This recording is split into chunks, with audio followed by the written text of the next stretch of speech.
All right, I think we're live. Welcome What's to up? Truth Bombs. I'm joined today by Paul Gallant, sportscaster. You are my college classmate at Syracuse. We went to Syracuse together. We did. And there is news out of Syracuse. There is. Yes, because They're gonna give us our money back. that would be great because it was an expensive school. It's way too expensive. So here's the thing: Syracuse is one of the most respected journalism schools in the nation. Yeah, that's true. We're awesome. I mean, many believe that it is the top journalism school in the nation. Yeah, Northwestern and Missouri, they're always like, ooh. Everyone thinks they're the best, but they're like one of the 5-10 best. But here's the thing. So trust in news is at an all-time low. It is? Surprise, surprise. Wow. I mean, it is really freaking bad. I put the graph on the cover of this video. Trust in news is at about 11%. Is that 11%? Jesus. I didn't think it was that low. I think it would be like really 25. Wow. So as a journalism school, Syracuse is like, well, we want to address that. So we're going to look at how they're going to address it. I want your take on what the real problem is with news. So before we jump into the article, shout out to the sponsor of my coverage. It's my favorite flashlight, you guys. You guys know about this. That. Every day there's another story about a citizen being attacked in a New York subway or on the sidewalk. Major cities like New York and Los Angeles are on track to surpass last year's violent crime rates. Crime this year has increased 25% in those cities. That violent crime, it includes rape, homicide, assault, and robbery. Over 189 murders took place in New York, and we're only 6 months into the year. So the only people carrying weapons these days are the criminals. You can't carry a gun there. So that's why Fight or Flare has like a militant type flashlight. Oh, wow. Can you beat someone with it? Yeah. Oh, hell yeah. Yeah. Well, they have the ultra bright strobe light. I mean, strobe light. I took this down to the border in Mexico when I was covering the border. And this flashlight was literally brighter than the militias. Do you want to test it on me? Sure. Oh my God. Yeah. Okay. Okay. That's a Saturday night. Huh? And I mean, if you need to hit someone, I guess, yeah. Oh yeah, there's a hammer on it. Oh, that's sick. It's supposed to be a glass breaker, but it's pretty freaking sharp. Okay. Yeah. So and a rope cutter over here, or some people think it's a seatbelt cutter. But anyway, it's a really handy. It's pretty sick. They call it a wire cutter as well. So anyway. So it is, if you like handy gadgets that are helpful, it's got solar charger. It's got a compass, which came in handy on the border when we didn't know which direction we were in. Right. So you can get this today by going to the link down in my description, fightorflareflashlight.com. Use promo code July, guys. We're almost done with July, so get your flashlight now. 15% off, express shipping, and a lifetime replacement guarantee. I didn't check. Can you guys hear us okay? Whenever we're live, I get scared that they can't hear us properly. Sup, Jim? What's up? What's up? Okay, cool. So let's look at the actual trust in the news from Gallup. So I can't believe it's 11%. It's pretty because people are clearly watching like cable news, right? So you would think that there's trust in the channel that they watch if you're watching Fox News or CNN or something else every single night, right? Like, why would you be watching it every night otherwise if you don't trust it? Well, some people just watch to see what the propaganda is. I mean, that's what I try to do with this massive TV I have. But honestly, it got so depressing, I stopped turning it on. Yeah. But here's a big TV. So here's the actual graph from Axios. I don't think I brought this up on the screen, you guys. Oh, I did. Okay. So here it is. Ooh. So television news is that pinkish orangish line, and it's down to 11%. That's at 11. This is looking at a great deal or quite a lot of confidence. And the newspapers are doing a little bit better at 16% trust. But yeah, 11% for TV news. Pretty interesting that TV news, if you see that chart, is at 45% before 1995. And I'm guessing it was higher, possibly even than that, just seeing how that line goes straight down. So I don't know, maybe that was because people were just watching network TV and they thought that news was, fine. And maybe cable news blowing up in the early 90s. That's a good point. That's kind of like that. What was that, about 1992?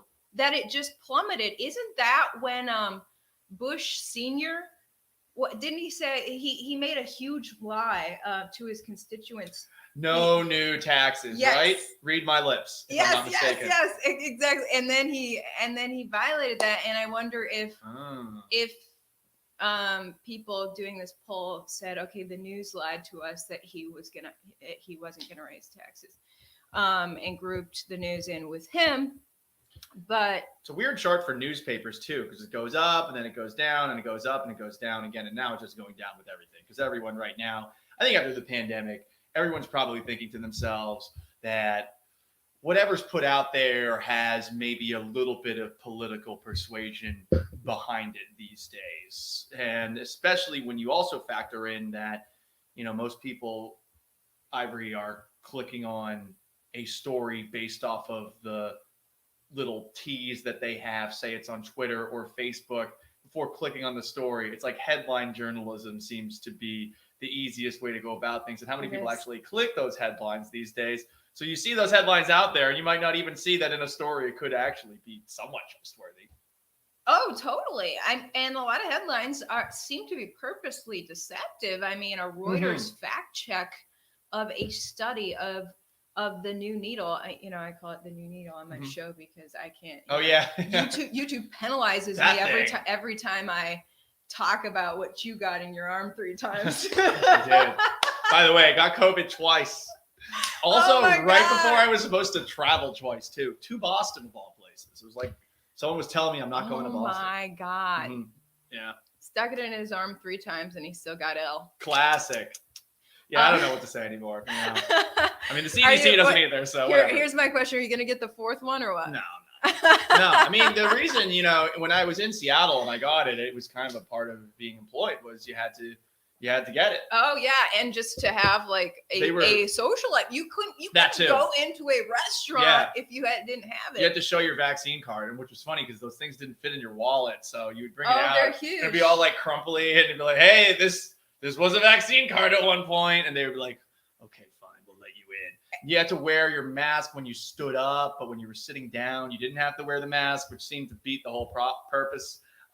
By the way, you're also wearing like cloth masks, so they're not really doing anything. I don't know. No one knew what the fuck they were doing. It's one of those things where you just kind of find yourself doing what you feel like will just help you have a good time when you go out to the bar. Oh man, yeah, that was Seattle life. He escaped Seattle. Yeah, I moved back to Texas. Yes. After being, if you watched my first Truth Bombs with him, he escaped after he got 2-year anniversary this week. Oh, yeah. Congrats. Yeah, after you got attacked by Antifa. Well, your building did. Building got attacked by Antifa. And then they got attacked by Antifa a week later, but I wasn't allowed to talk about it. What? That's crazy. Wait, who said you couldn't talk about it? I have no comment on the matter. Oh my God, he's getting muzzled. All the media members are getting muzzled. This is crazy. Yeah, so he's a sportscaster, ESPN Radio Houston, right? Yes, we are on 97.5 and 92.5, and I do a show called Vanessa and Gallant. And I know a lot of you probably are thinking, "Oh, Paul, is he part of the woke ESPN culture?" I mean, our show is, and our station is very, like, we have the ESPN title, but it does not feel like we're at ESPN at all because we're just goofy and fuck around all the time, Well, good. That's how sports, I think, used to be and is supposed to be. And sports don't matter, that's the fun part. It's just a game. I have a great time just messing around doing it. Now, when I come on to something like this, I try to act a little more serious, but generally I just revert to being a clown because that's like my comfort zone. People can handle the news better if you just laugh about it. Yeah, I agree. So what do you think can be done about regaining trust? It's 11% for TV and 16% for newspapers. The first thing is stop muzzling your on-air talent. Yourself. Allow the journalists to actually talk about what's really going on. I mean, that's why I left corporate news. I wasn't allowed to talk look at the needle in full context, the same way that YouTube doesn't allow people to. Fox wouldn't allow me to. Don't look at the needle in full context. Only allow viewers to see the good side. Don't talk about the bad side. And make it look perfect. And actually, not only that, but deceive the viewers by saying we're going to do a huge headline about 2 blood clots when in reality 3,000 people at the time had actually died, but we're going to focus on 2 blood clots where people survived. Okay. You know, and here's the reality: most people are doing fine after. You're doing great. Yeah, okay? totally fine. You got it. You're doing great. I had the mildest symptoms the second time around. But it's not informed consent if you are not at least letting people know how many people are not doing well. And by the way, way more bad reactions on this than any other needle. So if you just let people know that, then they can make their own decision. You know, that way they're not blindsided by a crazy reaction. But it seems like it's been kind of political from the start. And I guess my point on this, because I just try to not pay attention to any of that stuff as you're talking about these days, because it feels like we've just been getting so many different pieces of information from the beginning. It's hard to like kind of keep track. You got to have like a flow chart like back here. I feel like a crazy person like Charlie and Always Sunny in Philadelphia putting up the Pepe Sylvia board. Where is Pepe Sylvia? I have another person who got the needle, and he's like, I don't even want any news about like bad reactions and stuff. He doesn't want to hear it because he already got it, and just hearing that makes him think. So he's in denial. Okay. He's like, I'm gonna die. I'm gonna drop it anyway. He doesn't want to hear that. Which I agree. You shouldn't you should be thinking positive, but you know. I like to think it helped me. Who fucking knows at this point? But you know, if I go back to it, you know, one of the things we just mentioned Syracuse University and the school that we went to. And generally, these schools have low acceptance rates. They are charging a ton of money too. And a lot of people that are getting into these journalism programs these days, unless they're getting it on scholarship or something like that, they go to these big schools that are churning out journalist after journalist after journalist. I don't think that these people are as connected to the struggles of day-to-day life. And I would include myself in that conversation as the average journalist that maybe we had in the 1940s, 50s, 60s, etc. I think that the general person that gets a degree in journalism and actually becomes successful in journalism probably is able to do so and get in on the bottom floor of something because they have some sort of financial backing. Because it does suck at first. Like, you don't make anything generally for the first couple of years, the first couple of jobs. You do need to have some sort of support system to kind of hold you in place if you're just going to focus on that one specific job. I think that we've gotten to a point where there's so many people that are in news that are just out of touch with the average person. Like, they don't have a conversation with a regular person. They're making, 6 figures, 7 figures. Why would you ever have a conversation with the average person that has, I don't know, a couple of kids, works a couple of different jobs? And I think that has become a part of it. I don't think that the average mainstream journalist that's getting paid a lot of money has any idea how to relate to the average person. And also, I think the ones who try to give more of a voice to the average person, because the average person's story doesn't always lie within the narrative, and the more you try to shed light on everyone's story, you actually get targeted and disciplined. I've seen that happen, and since I left and told my story, I've heard from so many where it's the same. But there's these gossip sites. Maybe you don't know, but you probably do. The popular gossip sites that gossip about every journalist, like if they're at all, straying from the narrative, they get gossiped about, and the gossiping is the beginning of the end of their career. Right. And then, I mean, if you just hear stories about what takes place in, say, Washington, D.C. or other places, these communities are very tight-knit, even though they seem adversarial too. So you could see someone from Fox and someone from MSNBC, for example, like maybe they, on the air, they're like kind of at each other's throats, but they go to the same places, the same areas. They talk with the same people. They might be friendly with the same people because they're all, I'm not going to act like there's some sort of like Illuminati or something like that going on, but it does feel like there is a just different class of people that, since they don't actually interact with someone who's like normal, they just don't really understand that that person has much different struggles, adversities that they face on a daily basis than them. And I think the other issue with lack of trust is that there is this top-down formula with a lot of corporate news. Now, you're a sports commentator, so it's a lot different. Right. But in corporate news, oftentimes there's scripts that are fed down from New York that go out to TV stations. Right, I've seen some of those montages where they have like a YouTube video and everyone's saying the exact same thing. I think there was something was it Google, and I think it was on like every single late night talk show at the same time. And Amazon, right? And then of course the famous PSA about disinformation. But you know, anytime at Fox, anytime I would anchor the news, half of my show would be scripts from New York fed down from network. Just rereading what someone else wrote, and the rest of my show would be written by my producer, largely from Associated Press feeds. And so it's just rehashing what some corporate, top person fed down. And so you didn't even get to put it in your own words either? Like there's just like, you have to read this verbatim? Well, you could adjust it a little bit. And in fact, they would give you very little time to do so because I would be anchoring. And you probably think to yourself, shit, I got a bunch of stuff to do. Why would I prioritize this? I would have 2-hour-long shows, and I have to go through and adjust things and fact check. Anchoring was extremely stressful for me compared to reporting, because reporting, I'm collecting the facts on the ground. I'm out there in the field, witnessing it myself, making sure this is true. Anchoring, I'm going through a bajillion stories all in one show, and I have to trust what someone else wrote for me. Oh, wow. And or someone else is reporting. A couple. When I'm anchoring, you're tossing to a reporter. That's field, their story, so that's all good. But a couple times I caught fake news in my show. One time I caught a story about an immigrant child who died at the border. Totally fabricated. I rewrote it to make sure people knew that this was something being fabricated by an activist group. And as it was coming up to me, so we go live on TV. I had rewritten it in the teleprompter. The producer literally put her old script back in after I redid it. The producer put the script again. Moments before I had to read it, I ended up reading fake news on air because oh my God, there it was, and I was just like, Why don't you just? I guess the question in response to that would be, if there's a collaborative process in making the actual news broadcast, and you have reservations about it, and the producer is like, well, blah blah blah blah. I'm sure, like, obviously there's time constraints because you got so many different stories that you got to like actually fit into a newscast. But I mean, if there's any doubts about a story, like, why put it on the newscast, right? I mean, because aren't you supposed to be reporting on things that you actually know about? Right.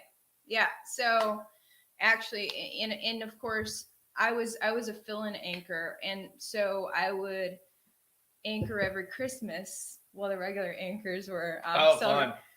And so I always had to report about Santa on Christmas, which is fake news. Oh damn! All the kids watching. You just ruined Christmas in July. Damn it, if Ivory. You want to lie to your kids, cover their ears for this show. Sorry, I should have You spoiled it already. No. All right, so here's the thing. I was like, I am not going to talk about the Santa NORAD tracker and act like this is really happening. Isn't it funny that's a NORAD tracker too? I mean, isn't that like an anti-missile defense system, NORAD, right? Like, you're going to shoot them down, like get a bazooka out or something like that. Stinger missile. It's tradition. Whoops, killed Santa. It's tradition in the news for the anchor to be like, well, here's Santa on the screen. And then they show like a terrible graphic too. That's like, it's like, here's a video of Santa. And it's like graphics that you would see on like a Nintendo GameCube back in like 2004. It's like not even like a current graphic. Like someone should go out and like make the actual CGI graphic of it. Like someone that's made a Marvel movie or something like that. Yeah, and I was like, parents, that's cute that you tell your kids fairy tales, but that does not belong in a newscast that is supposed to be about reality. And so I was like, to the producer, I was literally like, if you want me to literally read this and like show a freaking graph of what's supposed to be Santa actually going across the globe, I am going to say according to popular fairy tale. So I literally wrote in my script, according to popular fairy tale. And well, they're not gonna let that slide though. You're trying to spoil Christmas, Ivory. Let's like not get past this. You are trying to cancel Santa. So you know what? It's just what the left wants. I said, I literally wrote that in. My producer saw it and it was like, oh my God. So he just deleted the whole script for me. And I was like, okay, cool. Thank you. That's because, really funny. I was like, the news is supposed to be about reality, Yeah. And so, and like everyone thinks I'm insane for that. But I was like, even as far as Santa, Santa. No, you know what? I'm going to draw the line at Santa. Although, did you watch all those Santa movies growing up? Did you watch them? Yeah, I mean. Okay, yeah. okay. There's one movie. I have a hot take. So watch this again. If you have to watch it with your kids, like the original Rudolph the Red-Nosed Reindeer. Oh, I liked that one, but I always Santa's such a dick in that movie. He's a dick. He's a total. He's such a jerk. Like the whole movie. And I remember, I forget what was happening. I think my dad was like just having some fun. But he's like, listen, son, just like, and I was like a teenager, so I think he knew I could probably get through the sarcasm. He's like, this Santa's a communist because he wants everyone to be the same. And he doesn't want anyone to, to rise up the ranks. And he's not tolerant of people who are different. And I was like, okay, Dad, this is really intense for a claymation movie. Yeah, no, I liked the Santa movies, but I always knew it was a fairy tale. My parents never lied to me about Santa. Oh, so did you just ask? No, they always kept it real. They're like, oh yeah, the Santa thing. All the kids believe in that, But I was always. I feel bad in a way, though. Like, I mean, it's probably the right move to do, I guess. But if you want your kids to kind of be grounded in reality, and I'll admit, like, it took me a little bit too long to like stop believing in Santa Claus because I was convinced that my uncle, when he came and visited me when I was 3, I was like, I actually met Santa.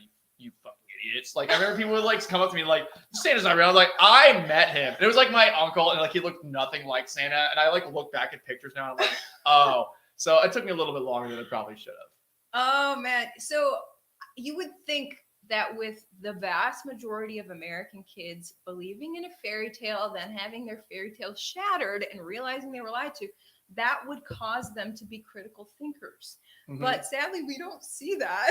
No. We just don't see that. Anyway, but so these are some of the fairy tales the news talks about. So let's get back to what Syracuse is doing about. So yeah.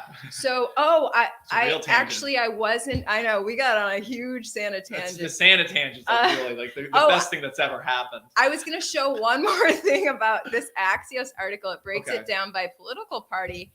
And America's trust in mass media. It's interesting. Democrats have way more trust in mass media than Republicans. Democrats are at 73% trust in mass media. Republicans only 10%.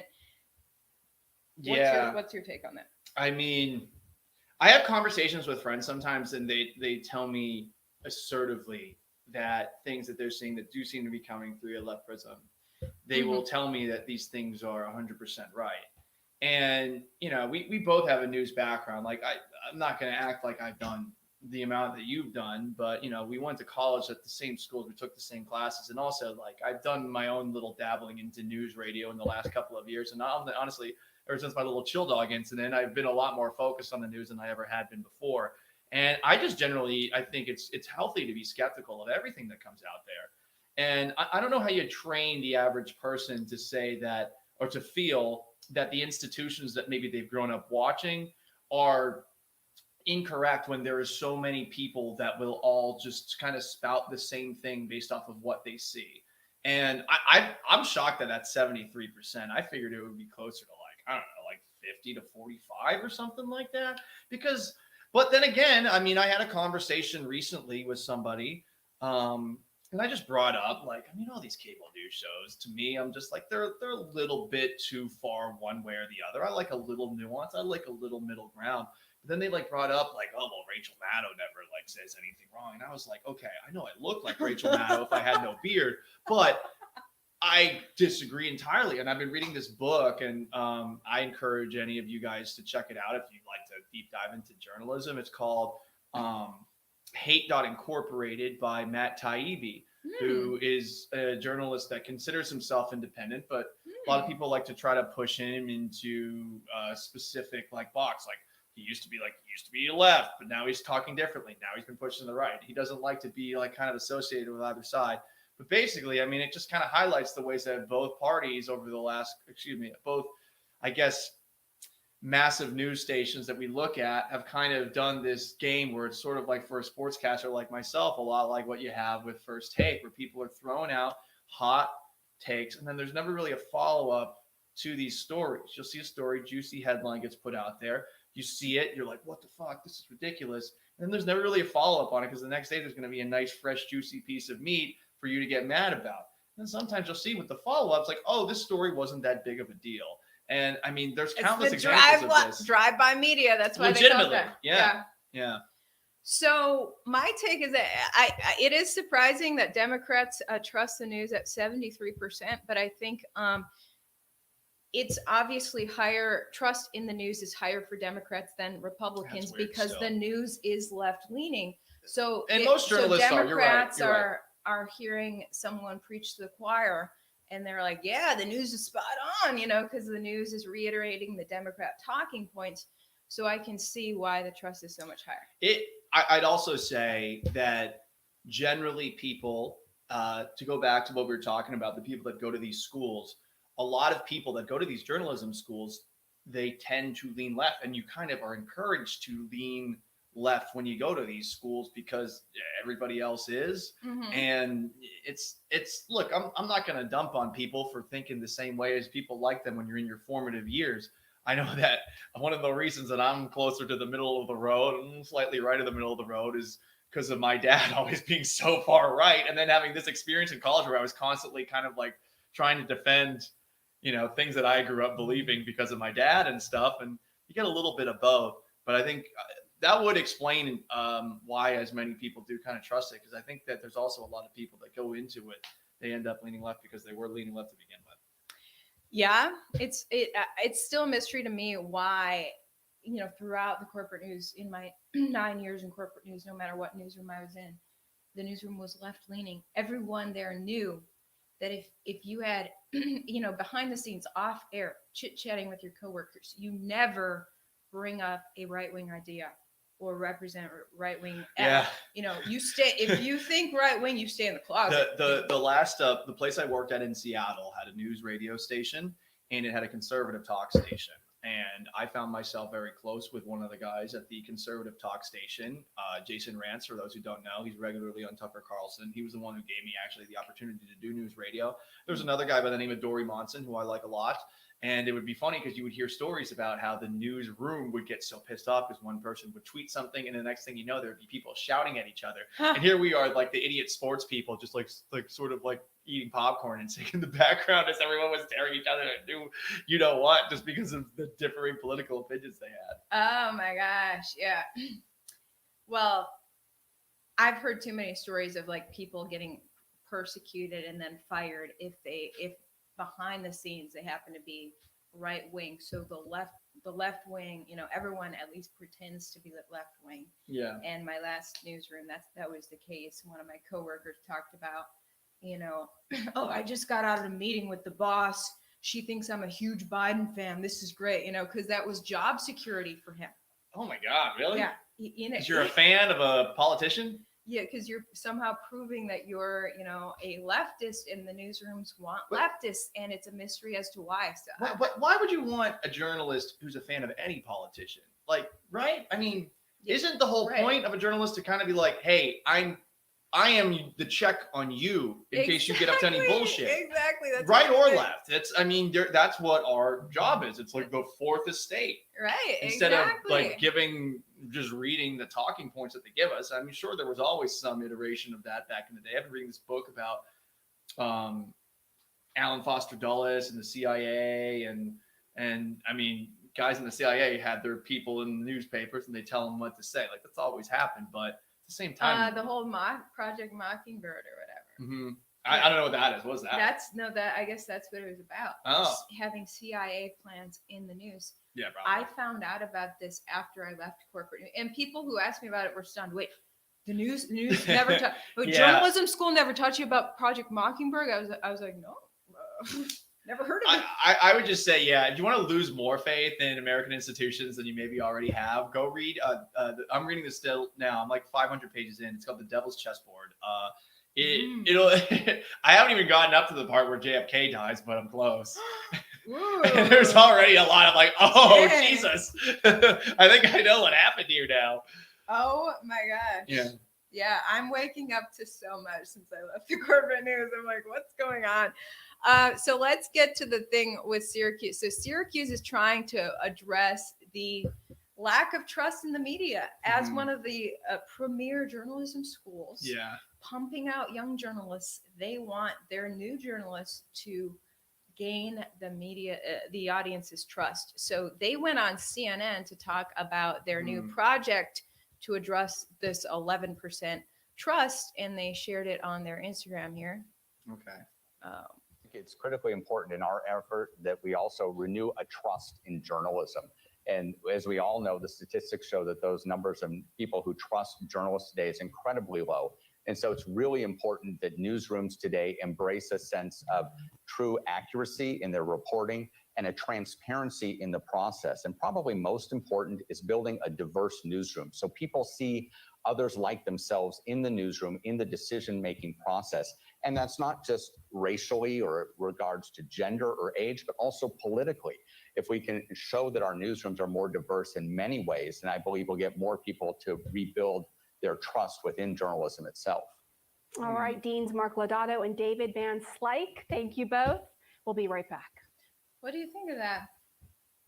No, the way that they present it, I mean, I get what they're going for, but I mean, there's so many obstacles in the way. I mean, just think about the way that the actual journalism world works.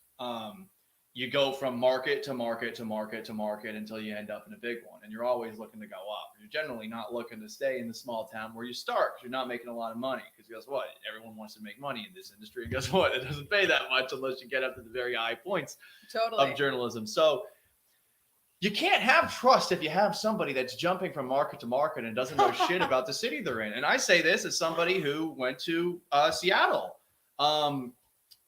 I had built up over 8 years. Crap, I'm spilling your champagne. No, you know what? That was an expert pour. Wow. Give yourself a little bit of credit. It literally bubbled over and then it stopped. You gotta angle the glass. That's right, I forgot. So when I was here in Houston, I was here for 8 years and I've been back for 6 months. And guess how you build trust? You're there for a while. I come to Seattle and I'm talking about sports. And again, we're talking about sports here. Everyone's got an opinion on sports, even if they don't know what they're talking about. And even if I was watching as much film on the Seattle Seahawks as I possibly could and knew about the history and read up as much as I can, hearing my voice, they're like, what the fuck are you talking about? You know, like they don't trust you unless you've been there for a while. I think a big thing about it, to gain trust, you got to be in the same place for a long period of time. And it's not like people are getting hired straight out of college to go to these big cities or to go to Washington or something like that. It takes a while to get up to those places. And to get to those places, generally, you're probably going to meet some powerful friends along the way that maybe have, I don't know, a handshake or two with some of those popular decision makers that actually are elected. So I think that's a big problem just out of the start. The way that the industry is set up, you can't build trust with the community because you're essentially like, hey, I'm here for 2 years and then I might end up somewhere else, or I might be out of a job and not working in the industry again. Yeah, that's a good point. I mean, when you stay in a city for a while, you learn the intricacies of that city. But it takes time. And you know, it takes a while to build those relationships. And you better understand what the viewers are really curious about and what they're demanding answers on the longer you're there. And I think that's the biggest thing, because even, you know, maybe for some, you know, low information viewers, right? Low information viewers who, you know, don't really pay too much attention to what's going on, but they like a familiar face. That might be true. That, oh, I've seen that this guy's been on my airwaves for 10 years, so I trust him more. But for a lot of people, it doesn't matter how long they've been on the air. Rachel Maddow's been on the air for many moons, and people don't trust her. A lot of people don't. You're right. Yeah. So I think you are, and if you're a truth seeker, it is easier for you to gain people's trust if you've been in that TV market for a long time, because you you have your sources and you're Right. you've The been source is a big connected part. with your viewers longer. And so that you can, when your viewers have a question about a difficult question, can you figure out what the heck is really going on with this? When you're new to that outlet and that location, it's harder for you to find answers. When you've been there for a while, Yeah. you can find, you can really get to the truth, and the truth is often difficult to find. And you know what's funny? I mean, you mentioned it just a second ago. You build up those sources. You're literally building trust with those sources, that they're sharing information with you. Oh, that's huge. And if you are actually someone who can keep it to yourself.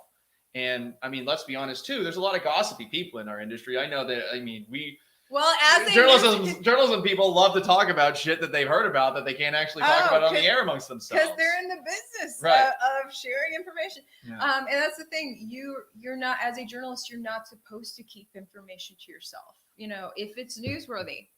And so you have to build trust with people who,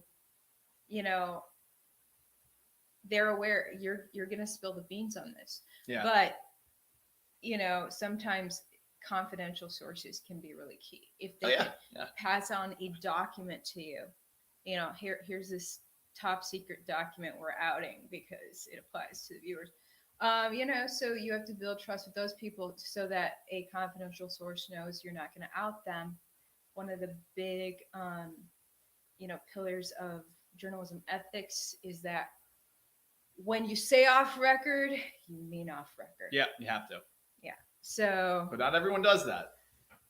Every journalist wants everything to be on record. It makes their job easier. But sometimes you keep someone's name off record so that they can slide you information. Mm-hmm.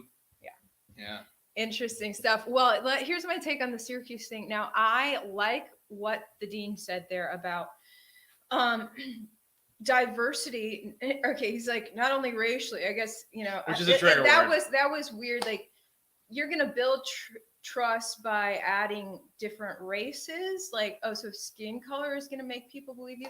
That was weird. But then he said, but politically, diversity politically. And I think that is something that is missing. And it is why you see the Republican segment of the audience with a 10% trust rate and Democrat with 75% trust rate, because you're not seeing political diversity on the airwaves. It's only leftist. How do you, though, encourage diversity of thought when, and again, I'm on the outside looking in, so I'm going to claim a little bit of ignorance on this side of things, but when it does seem like in schools, especially public schools, there's a lot of left-leaning things that someone's going to deal with on a perhaps day-to-day basis and random classes that they might take. And also, too, in these journalism classes, all of a sudden, are you expecting like tenured professors to hear this from the dean and say to themselves, all of my personal beliefs that I have felt my whole life, I am just going to not insert them into teaching points in conversation. I think honestly that these teachers should just shut the fuck up and not actually share those side of things. But I wonder, it sounds great in principle, but it's like a lot of things. Like, how are you actually going to enact this? I don't really see how. So my concern with this new program Syracuse is launching, they're launching it in DC. So Syracuse is located in New York. That's where we went to college. This was the dean of our former little school, Newhouse. Mm-hmm. Anyway, so they're launching a satellite branch in DC. What concerns me is they're mixing the School for Politics and the School for Journalism together into one program in DC. So they're literally training politicians and journalists in the same school. Journalists are supposed to be the watchdogs on the politicians. So what's going on here? It sounds like you're training journalists to be in bed with politicians. Yeah, really. I mean, possibly literally. I mean, they're in college, so, right? I mean, let's be honest. There's going to be a lot of banging. Like, oh my God. Senator so-and-so. I remember you from that Syracuse. Ooh. Remember that mixer we were at when you were grinding all over this ass? Oh my God. Well, yeah, I guess I can't out this politician's dirty secrets because then he's gonna say something about us back in college. Ooh, yeah. I did have hot wax poured on my nipples that one time. It was kind of messed up.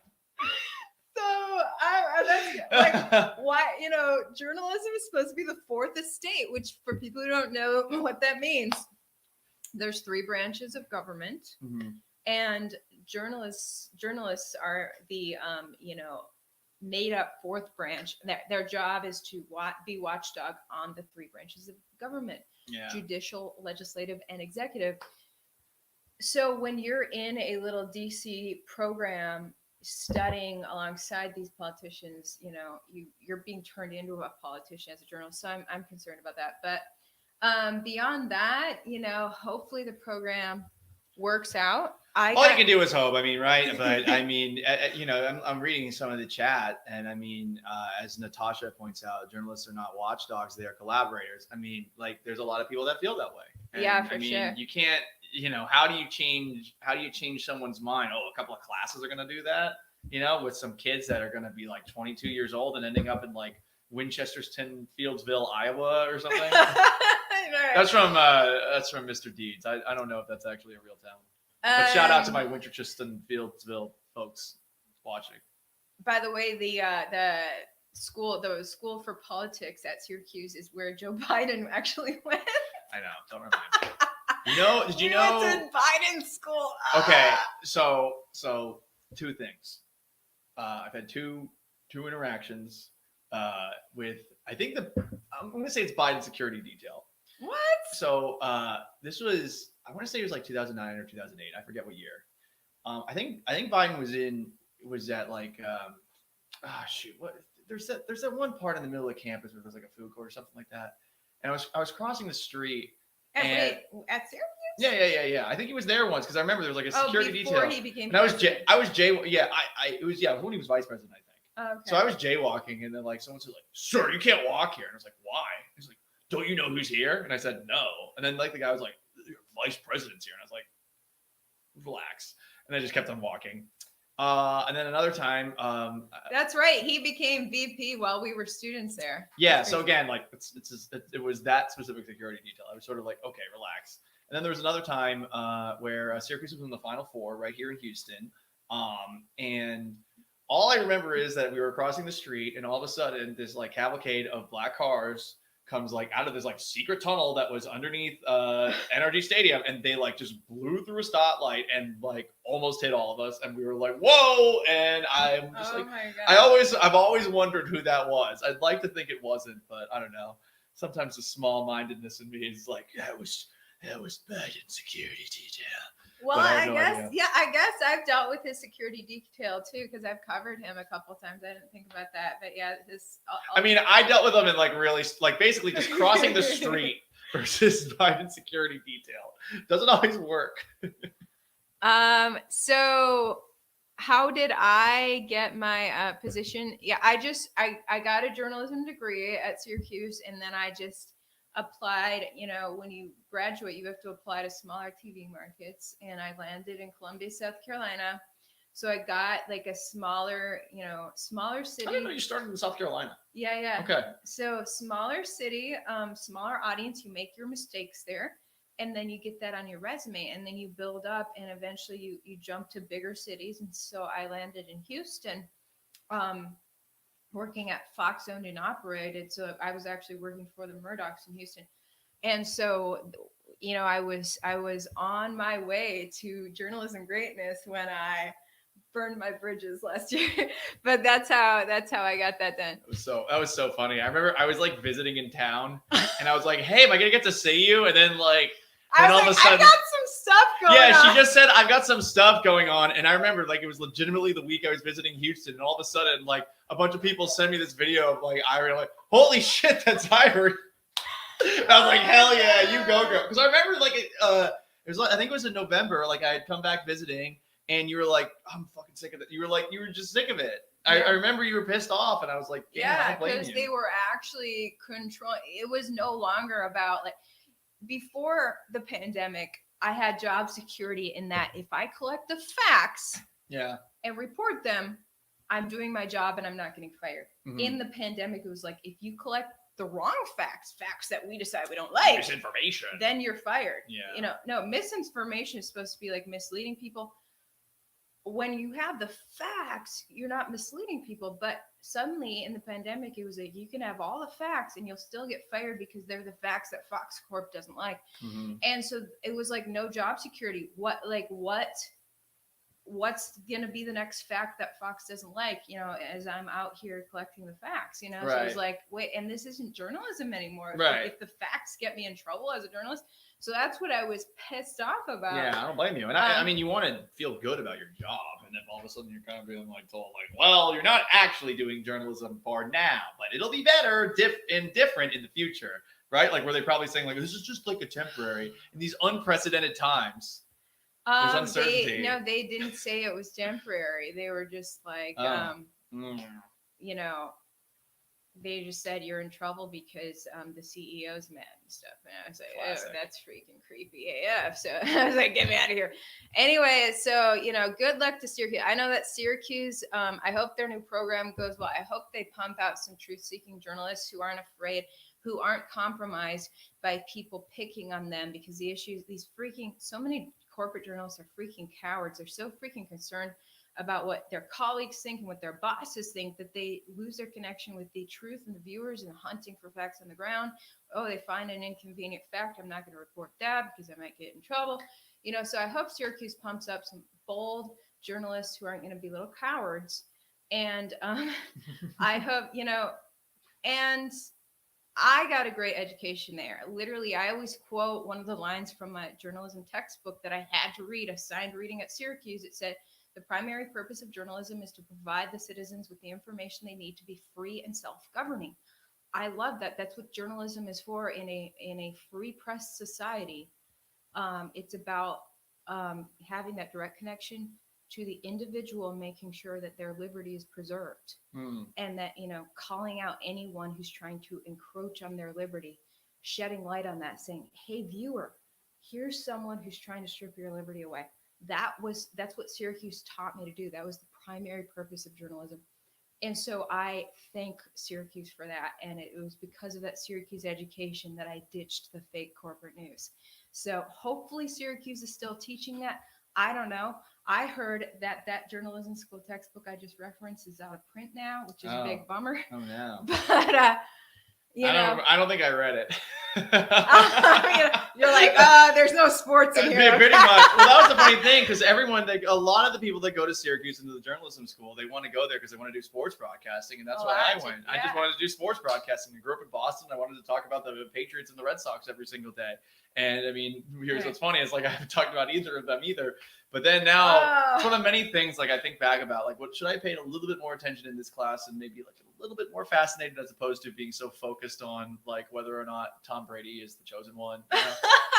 Maybe that would have helped out a little bit. Yeah, it was a big sportscasting school, but I was one of the few who was there for news, and so, best of luck to the future of Syracuse. I hope it stays great. Lower the prices.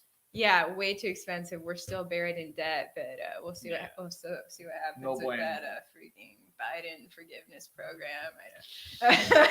Not holding my breath with anything for him. So let's look at Lake Mead. More human remains discovered at Lake Mead as water levels there drop. WMUR News reporting this. This video they're pretty boring. The corporate news. Oh, my bad here. Oh, yeah. Oh, let's watch the ad. People love advertisements with the news, too. So here's the thing. Corporate news doesn't want to show you anything graphic. They're not going to show you the human remains, but they found human remains in Lake Mead, which is a part of it. It was created by the Hoover Dam. It's a man-made lake. Right. And it says Las Vegas here. It's on the border of Nevada and Arizona. Quote, another body has surfaced at Lake Mead, this time in a swimming area where water levels have dropped as the Colorado River Reservoir behind Hoover Dam recedes because of drought and climate change. What's your thoughts? Well, I mean, anyone who's into Las Vegas the way that I am I'm thinking about the mafia, and I'm not thinking about the global warming side of things, because there's been a couple of other bodies that were found. And I mean, isn't this the natural spot? You're going to go, someone's, messing with your casino. Someone's messing with the wrong mob in Vegas. Maybe it's someone in LA. I mean, this is the perfect place to bury someone. But the problem is, all bodies of water in a desert are probably not long for this world, I would think. Right?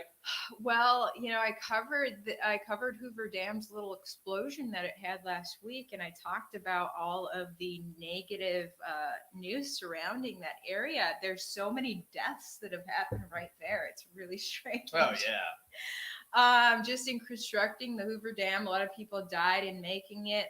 Tons of suicides. People jump off the dam. But Lake Mead, now the water has receded precipitously. It's at like 27% of the level that it was at its peak. It's literally at a low point that it was at when it was first being filled during the Great Depression. So Lake Mead is going empty, and all kinds of things are surfacing as the water level goes down. And yeah, they're finding all kinds of bodies. The bodies part is interesting. The depressing part is, look, I know we don't all like to tackle it head on. I do think that we're all affecting the climate in some way, shape, or form, but I don't think we can do much about it. I'm kind of like, we're all fucked, because no matter what kind of restrictions that our country is putting on ourselves, China and India don't really give a shit, right? And maybe this is me ignorantly looking at the whole situation, and I'm hopeful that I'm wrong on this, by the way. I think we all should be hopeful. You might be. But I feel like I am though not one of those people that's going to put out, because I would imagine, Ivory, did you not see this headline that was like as part of a story that's like, global warming continues. Hey, bodies continue to be found in drying up lake. The way that I think recently we have been told that things are escalating so quickly, that to me, and that we need to stop like now or tomorrow or the day after tomorrow, like that shitty movie back in the day with Dennis Quaid and Jake Gyllenhaal, like something like that's going to happen like tomorrow or something like that. Like, I don't subscribe to that. I think it's like a very slow process that's happening, but I do think something's happening. So I'm about to drop a bomb about Lake Mead. A bomb on truth bombs. This is what? Truth bomb. Don't sue me, YouTube. I know you hate violence. This is only a truth bomb, not an actual bomb. All right, but here. First, we're going to show this. NBC News. NASA satellite images show how much Lake Mead has receded since 2000, dramatically. So here's the thing. Here it is. Since 2000, all the way down to here. They put out this article after the explosion of the Hoover Dam. Now, which Hoover Dam and Lake Mead are connected. Lake Mead was literally created by the construction of the Hoover Dam. Lake Mead wouldn't exist without the Hoover Dam. Here's my truth bomb. This is a man-made lake. If you are going if you're going to pump out something about climate change and how it's the climate affecting things, how about you don't talk about a lake that is only in existence because of human control.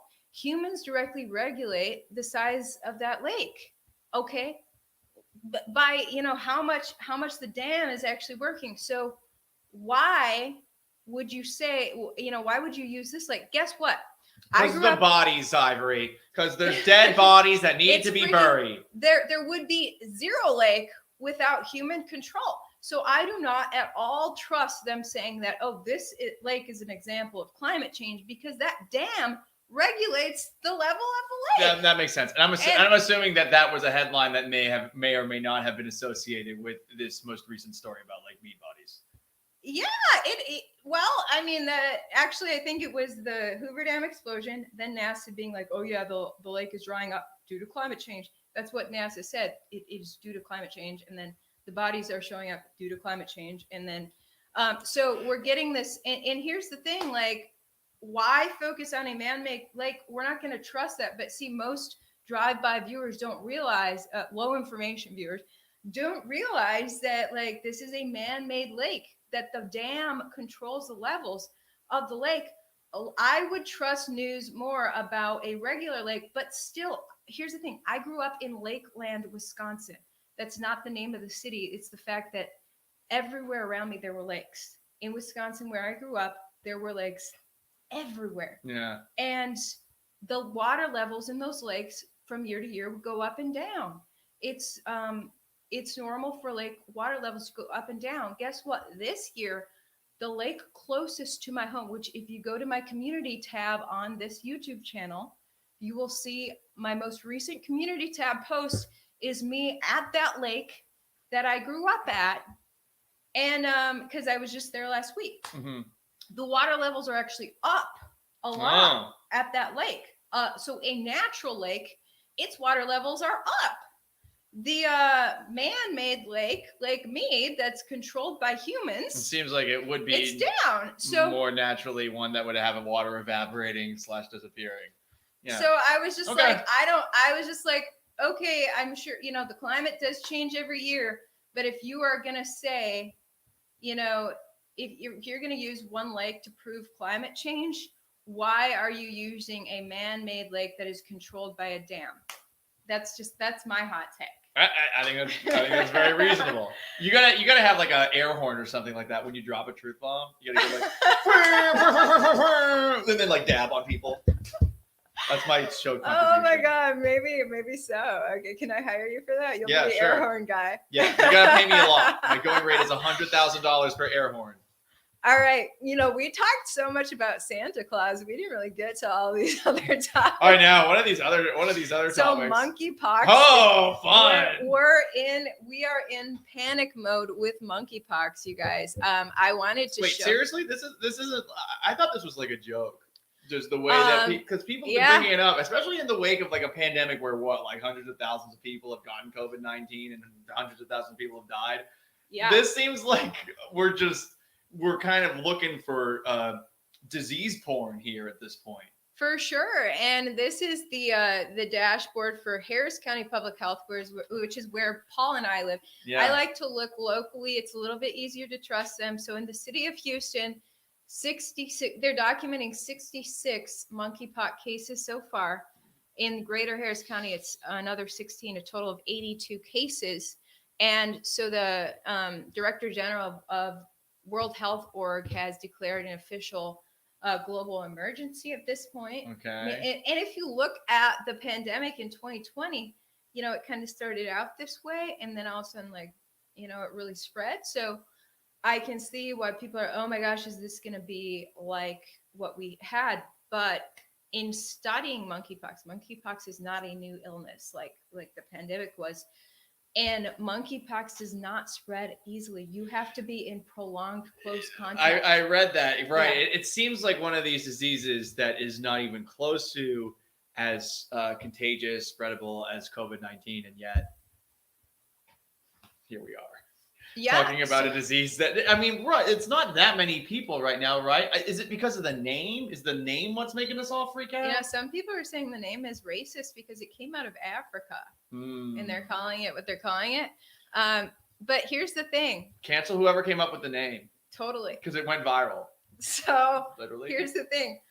Houston is one place where they actually found a monkeypox victim to highlight. Mm-hmm. And he's been widely covered now. Is he dead? No, he's alive, but he's talking about the painful pox on his face. So it's like smallpox kind of, right? I guess so. You guys want to take a look? Here it is. It hurts to exist. Is excruciating. As you can see, from the time it started, it's just progressed and gotten worse and worse. It's right there on his face. What he first thought was just a pimple. I was like, oh God, please not me, please not me. Soon turned out to be monkeypox. 8 different lesions on his chin, even one inside his mouth. Every sip, every bite, it's just like, oh, I can't, it hurts.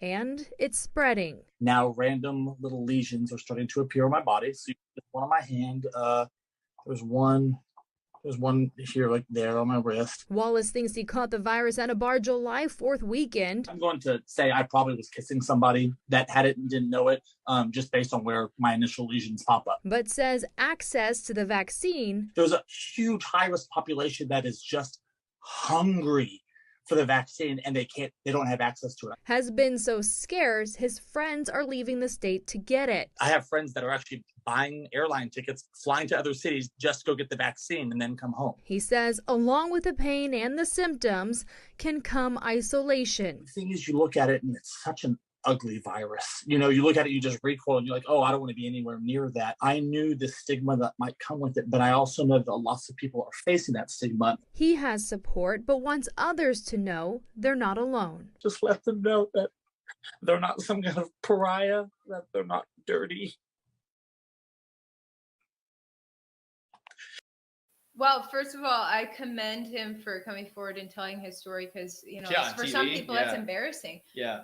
But, at least with this illness, you will know exactly who has it, in most cases, because it's really, really visible pox a lot of times on your hands and on your face. It comes from you. I mean, you have to be like in really close contact with these people. Yeah, that's what I would think. I mean, it does seem like a lot of it is coming through a very specific way, if you will, based off of what I've read.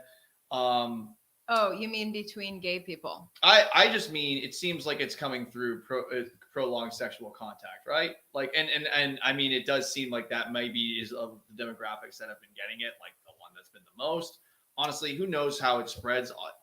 I had this article. I think the problem with right now is that a story or a disease like this comes out, and that because of what has happened over the last 2 years, the natural inclination is to present the story in a way where it scares the shit out of everyone. Yeah, people are tired of fear porn. I brought this up because CNN's reporting the WHO chief just advised that men who have sex with men reduce the number of partners in order to limit monkeypox. So that seems like kind of homophobic, right? Like, is this kind of assuming that they're like that they're sleeping around or something like that? Well, they're pushing out this narrative that it's the gay community that's really spreading this. But what concerns me about the Director General is that he put this little statement out about monkeypox. Take a look. Misinformation and disinformation can spread rapidly online. So we call on all social media platforms, tech companies, and news organizations to work with us to prevent and counter harmful information. So that tells me we're not going to get the full truth if, again, he's calling on tech companies to censor things that Tedros believes are harmful. Because we saw what Tedros and these people thought was harmful with the first illness of 2020, and it happened to be life-saving information that they called harmful. So I'm really concerned. I hate that word. I'm really concerned that he's like, please censor disinformation, when, the things that these people have decided are disinformation are straight up facts. Yeah. I mean, we saw peer-reviewed studies get censored on Facebook. So I'm really concerned about the direction we're seeing with monkeypox. Are we going to get the truth when Tedros is putting out that memo? That word is subjective, especially when, we talk about science. Science is constantly evolving. Hypothesis challenges proven, supposedly hypothesis, and that just keeps going and going and going and going. And we slowly learn things over time. I get it that there are some people that will post things online that maybe aren't true, but it doesn't mean that everything posted isn't true if it's not coming from the government. And yeah, it's been one of the more frustrating things is kind of like sitting back from the sideline, I guess, and just watching the way that news coverage is handled, specifically this. I don't like that there are people in positions of power that can just call something arbitrarily misinformation. Well, what happens if eventually that misinformation is proven to be true? It's which we've seen happen so many right. times. It's kind of it's 1600s-esque. It's like telling the people that were making all those big discoveries as we got into the Enlightenment era. It's like telling all those people, oh well, I'm the church and we disagree, so we're going to burn you alive because clearly you're a witch. Like it's not you're not killing somebody, but you're shutting voices off, and it's because of things like that. I think the good thing about this one, Ivory, is that it seems like it's such a small small number of people. I think that the name of the disease is the thing that's really carrying it right now, as far as its, I don't know, talked aboutness, relevance in the national conversation right now. Yeah, probably, hopefully. I mean, this is not a new disease. It's been plaguing a small number of people on the African continent for decades. So we understand this disease, and unless someone has manipulated it to make it more contagious, it is not something that is going to spread like the illness that spread in 2020. So I'm like, is the media being real about that? Because the media, when I was in the corporate media, they were not being real about a lot of things with the pandemic. And like you talked about with this whole, we must censor mis and disinformation. That was the first red flag to me in the corporate news. And I called it out immediately when I saw it in 2020. And I posted an Instagram video like, hey, this is not how we work in a free press, free speech society. And Fox came at my throat for that. Damn, that sucks. Yeah. So that's when I realized, wow, my company is compromised. I can't even stand up for free speech working for this company. And that's when I got out. But we have got to finish on a lighter note. Paul is a cat guy. He loves cats. Cats are great. I love dogs too, by the way. He has a pet cat. I have a pet cat. If you have a cat, you can travel. If you have a dog, you can't. And my thing about dogs are great. I love dogs. I really do. You don't have to pick one or the other like some people do. But dogs are a lot of work. I feel like if I had a significant other, I would be very much into the idea of a dog. But taking care of the dog all the time when I'm gone, sometimes for like 10 hours a day, I feel bad for a dog or something like that. I also think there's a lot of bad. Cats are low maintenance. They're low maintenance, and guess what? When have you ever heard about a bad cat parent? Where you see a bad dog parent all the time. You know at least one person in your group of friends who has a dog who is terrible at training that dog. You all see it. You all know what I'm talking about. I love dogs, but every now and then you gotta humper or something like that. And it's always funny to see the person who's raising that dog say, "Oh, they're never like this." Bullshit. They're always like this. Or they're always barking or chewing everything. Yeah. Yet it's the cats that have the bad reputation. I love them both as well. But we got this new headline out of Fox News saying that cats, quote, cats are classified as invasive alien species by Polish Scientific Institute. And, I was like, oh, this is going to trigger Paul. He loves cats. They're an invasive species now. Well, so look, they kill the shit out of everything. Like they're natural born killers. They are descended from lions and tigers. They're cats that were smart enough to go around humans who were like, oh, you're kind of like small and fuzzy and cute. And if you kill all these rats around us, yeah, we'll give you the occasional scrap of food. But they're killing machines. So the idea of them as invasive species, I could buy into that entirely, even if it does trigger me just a little bit. Because they kill everything. I mean, they will kill things and bring them to you as a present. Like, have you seen a cat that's like killed a mouse or a bird and like puts it in its mouth and drops it on your doorstep? My best friend's cat, when I was in high school in Florida, my best friend's cat is named Simba. Still kicking it, 20 years old, beautiful cat. Wow. This cat would sit by the door and sneak out. And my friend lived like in mangroves that were on the edge of essentially this little inlet that went out to Tampa Bay. So there's like alligators and shit all over the place in this area. This cat would like roam through these mangroves, grab a rabbit, and like rabbits, cats are like this big, a rabbit's like this big. Grab rabbits, bring it to the doorstep, like saw it in half, like eviscerate it. Just leave it at the doorstep as a present. They're vicious little killing machines. So they are. So my mom has cats. If you guys watched my Truth Bombs last week, I was in Wisconsin with her. She's in rural Wisconsin. It's like, are they barn cats? They're just like these wild cats that nothing's spayed or neutered. They're out there having kittens. The kittens were cute. But when I was there, like I was just hanging out on the back porch. I think I was drinking my morning smoothie or something. I hear like this shuffling in the woods. I look and like the cat is literally taking down a squirrel. Oh yeah. It literally just like pounced on a squirrel and killed it and like broke its neck in front of me. And I was like, oh my gosh. So, but here's That's the thing. funny. Maybe squirrels are. I mean, squirrels are very. Squirrels are everywhere. If you can catch a cat that can catch a squirrel is an especially nimble cat, because those things. I mean, a mouse or a rat. Like I don't think that they're rats. At least will fight a cat. Mouse is kind of fucked. But mice and squirrels are almost invasive species themselves. Oh, no doubt. They follow us everywhere. I mean, rats have caused as many deaths as anything in the history of mankind. So cats are helpful. They are. Sense. No, you are right about that. They are helpful, but they're definitely invasive. I mean, like they kill wildlife like for sport. They don't do it to eat. They don't always do it to eat. They just kill things for the sake of killing them. And we let them get away with it because they're cute. I mean, yeah, I love cats. A lot of people hate them, but so the study out of a lot Poland, of people are allergic to them. I think is the big problem. That's true. That's true.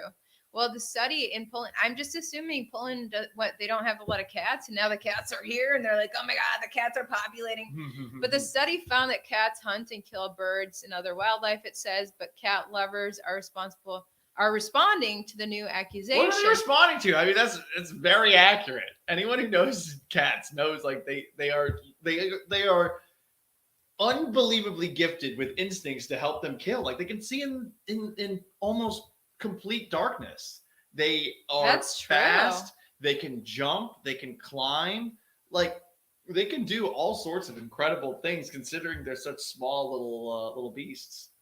Well, look at all these pictures. This one, the founder of Alley Cat Allies, the founder of Alley Cat Allies is not pleased. She said, "Make no mistake, labeling cats as invasive is a preferred first step in a broader strategy of killing them in huge numbers through ghastly cat hunts and poisoning," she said in a statement to Fox News. Ooh, so that's concerning. it is concerning. I mean, we have the same situation with dogs too. I will say this about cats.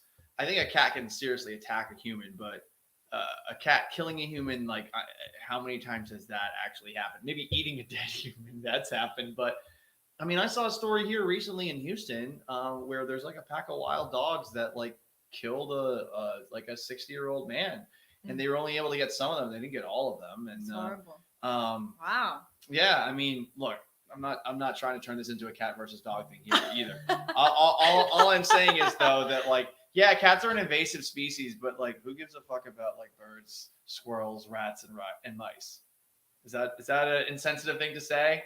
Well, the scientific community kills mice all the time. Yeah, they decapitate. My sister did that. That was before she got into being a doctor. That was like her internship. She was like decapitating mice. Yeah, nobody cares about mice. There's bird lovers for sure, but it's all your perspective. I think that I think that spaying and neutering cats turns them evil. City cats are miserable. For some reason, growing up in Wisconsin, we had these peaceful, wonderful, happy, purring cats, and you come to the city. Except for when they killed the squirrel. Well, that's like they get to be who they are. They were born to do that, and that's probably why they're so happy. They kill a squirrel and they come back and purr in your lap. There are some cities. I don't know if you've seen these, but or islands that have like totally adopted the idea of like, hey, the cats are like kind of our homies, and we just let them hang around. Istanbul. There's like saucers of milk outside like almost every single shop.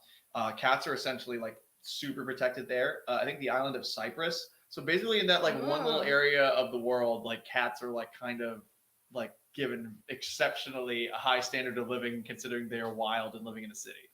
Wow, that's interesting. Yeah. So I just think I just noticed that city cats are miserable, and I'm not sure why. Maybe it's because they're trapped in a house. But I was like, maybe it's their hormones because they got spayed and neutered. That's my conspiracy theory. Probably, yeah. I think Aria wants to live life. So, anyway, I love cats and dogs, but I noticed that cats have more hate. So that's my take. And with that, we have gone over the hour deadline. Thank you guys so much for tuning in. A great conversation with Paul Gallant. Thank you. Sports. I have Paul's social media link down below if you want to follow his work. Yeah, if you want to hear about the Houston Texans, the Houston sports teams, but also the occasional diving into political waters sports take, like Brittany Griner or something like that. Yeah, it's fun follow. Awesome. All right. We will talk to you guys later. Have a great weekend. Peace. Bye.